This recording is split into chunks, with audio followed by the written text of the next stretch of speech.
Olá, meu amigo da Novo Tempo, é bom estarmos juntos aqui no Reavivados por Sua Palavra cada manhã e hoje mais uma vez para estudar a palavra, hoje Jeremias capítulo 24.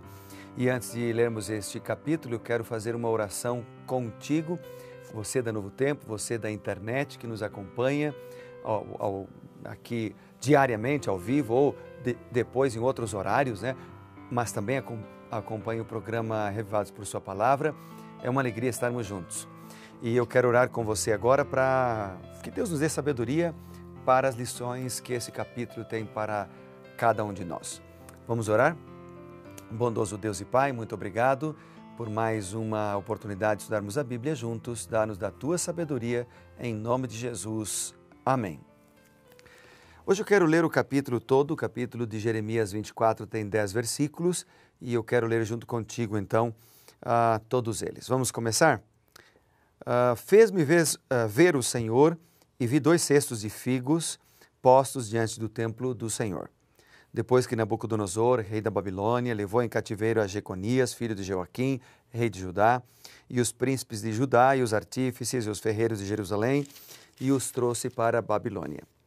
Tinha um cesto de figos muito bons, como os figos temporãos, mas outro ruins, que de ruins que eram, não se podia comer. Então me perguntou o Senhor, que vês tu, Jeremias? Respondi, eu vejo figos muito bons e muito ruins, que de ruins que são, não se podem comer. A mim me veio a palavra do Senhor, dizendo, assim diz o Senhor, Deus de Israel.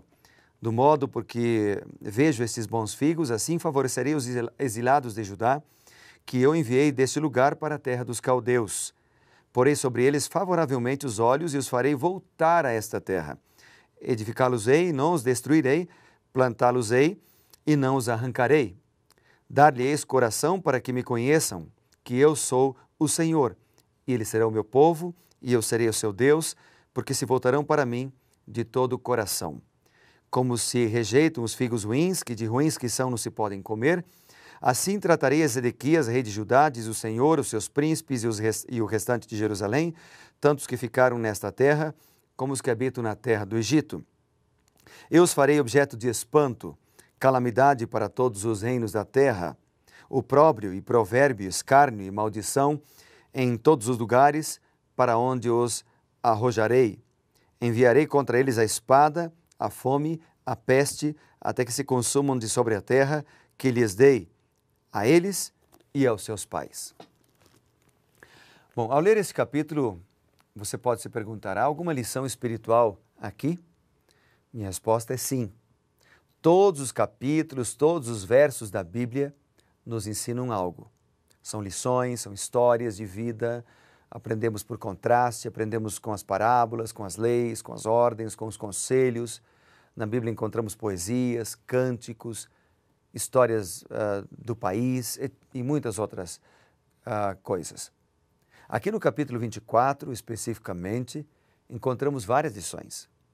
Bem, o capítulo, ele trata de vários assuntos. Por exemplo, ele usa símbolos, né, de figos bons e figos maus. Jeremias, ele antevê a restauração dos cativos e também a desolação de Zedequias e do restante de Jerusalém. Bem, nós vemos aqui então que Deus, ele utiliza uma figura de linguagem. Deus usa uma parábola para ensinar lições para o povo, primeiro para Jeremias e depois, através de Jeremias, para o povo. E o que são parábolas? Parábolas é um processo usado no ensino para ilustrar com fatos da vida comum ou elementos conhecidos, verdades morais ou religiosas. As parábolas, elas podem ser uma comparação de fatos familiares com verdades espirituais. Uma definição simples de parábola seria uma história terrena com sentido espiritual. Parábola, essa palavra parábola, ela vem do grego e significa literalmente colocar lado a lado para comparação. E aqui em Jeremias 24, nós temos uma parábola também. A parábola que ele apresenta, que Deus apresenta para o profeta Jeremias, é de figos temporãos figos bons e figos ruins, que não se pode comer. Bem, normalmente, só para a gente entender um pouquinho mais o conceito, o contexto, os figos eles eram colhidos no início de agosto. Os primeiros frutos, chamados de primícias, também chamados de frutas do verão, né? Ou o fruto que amadurece antes do verão, eram considerados iguarias, né? Selecionadas. E os figos ruins eram aqueles que não se podiam comer, possivelmente por estarem machucados ou deteriorados, ou por serem de uma variedade que realmente tinha um gosto ruim, intragável, né? Então, vem o verso 3 que eu quero destacar aqui. E o verso 3 começa com uma pergunta. Lembra-se? Nós lemos juntos. O verso 3 diz assim: Então me perguntou o Senhor, o que vês tu, Jeremias? E Jeremias responde, figos muito bons e figos muito ruins, que de ruins que são, não se podem comer. Bem, ele mostra então a visão e então pergunta a Jeremias, né? O que você está vendo, Jeremias? Isso pode indicar que foi concedido um tempo ao profeta até que veio a palavra do Senhor a ele. Porque veja, ele diz assim, ó, o versículo 3, ele começa com a palavra, é quase uma conclusão, né? Então me perguntou o Senhor. Então me perguntou o Senhor. Ou seja, ele apresenta a visão ao profeta, dá um tempo para o profeta pensar e então pergunta para ele, a fim de que ele pudesse refletir sobre aquilo que Deus havia mostrado, né? Parece que Deus dá um intervalo, mas um intervalo curto. E então, dos versos 4 até os 7, Deus explica a visão. E a visão era muito interessante, né? Os que fossem levados cativos, eles estavam destinados a se sair melhor do que aqueles que permanecessem na terra. Só para você entender, o povo de Deus havia pecado, o povo de Deus havia se afastado dos caminhos do Senhor, transgredido a lei de Deus, e Deus, através do profeta Jeremias, várias vezes deu a mensagem, primeiro para arrependimento, e depois, quando eles não se arrependeram, Deus então disse, vocês escolheram a transgressão, vocês escolheram largar a minha proteção. E como não tem mais a minha proteção, e como Babilônia é um exército muito forte, e como vocês não são páreos para a Babilônia, Babilônia virá, eu não protegerei mais vocês, porque vocês assim escolheram, e vocês serão destruídos. Mas Deus deu a orientação através de Jeremias dizendo, não lutem contra a Babilônia, aceitem serem sequestrados por Babilônia, e vão para a Babilônia, porque aqueles que forem para a Babilônia, lá eu os protegerei. Lá vocês terão uma vida melhor do que aqueles que se rebelarem e aqui ficarem.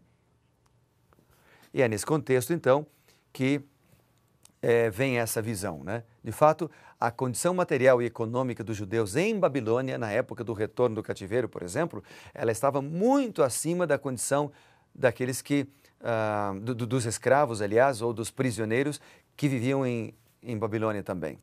Os livros de Esdras e Neemias, por exemplo, eles indicam o favor que os cativos de Judá desfrutavam sob os imperadores persas depois em Babilônia.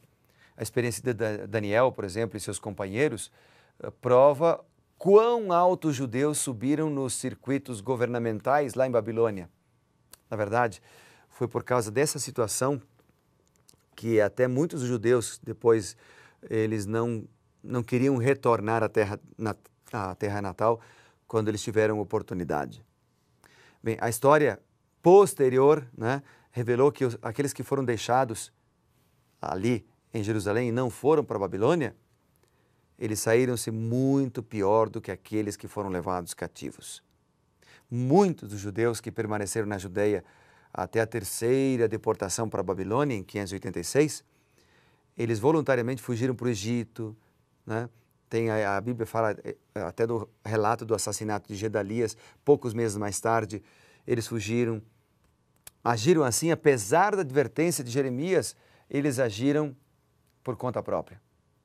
Ou seja, eles pensaram que esse plano de ação anularia as profecias de Jeremias, as revelações de Jeremias que havia conduzido o povo babilônico para lá. Não admira que Deus represente essas pessoas como figos ruins, porque primeiro rejeitaram as profecias de Jeremias, rejeitaram as orientações de Deus. Deus havia orientado que eles deveriam render-se. Não é fácil, mas às vezes a orientação de Deus parece estranha. Mas se nós ouvirmos a sua voz, nós sempre teremos bênçãos. Mesmo que no início a situação aparentemente é contrária à nossa vontade ou aparentemente é negativa, se nós ouvirmos a voz de Deus, nós teremos bênçãos. Muitas vezes nós sofremos porque nós não ouvimos a voz de Deus. Sofremos porque fazemos tudo diferente daquilo que está revelado nas Escrituras. A Bíblia diz A, mas nós queremos fazer B, e aí a gente sofre. E eu termino com o verso 7. O verso 7 que nós já lemos aqui. Deus promete que apesar de muita desobediência, Ele seria capaz de dar um novo coração àqueles que se arrependessem. Em meio à tragédia, encontramos esperança. Em meio à desobediência, encontramos a guia divina. Em meio à tribulação e pecados, encontramos um Deus disposto a perdoar. O benefício real que Deus tinha em mente era o restabelecimento deles na Palestina e a completa restauração aos privilégios da aliança. Sempre é melhor aceitar os planos de Deus. Por isso, você aceitará os planos de Deus na tua vida? Eu me pergunto, eu aceitarei os planos de Deus na minha vida? Eu espero que a sua resposta e a minha sejam sim. Eu aceito os planos de Deus na minha vida, mesmo que eu não entenda a princípio, mesmo que eu não conheça, mesmo que eu não saiba o que está acontecendo, eu aceito os planos de Deus na minha vida. Vamos orar por isso? Oremos. Querido Pai, bondoso Deus, ajuda-nos a aceitar os Teus planos para a nossa vida. Não fazer a nossa vontade, mas a Tua vontade, independentemente da situação que nos encontremos. Eu oro em o nome de Jesus. Amém. Que Deus te abençoe, te guarde e lembre-se, seja reavivado por sua palavra.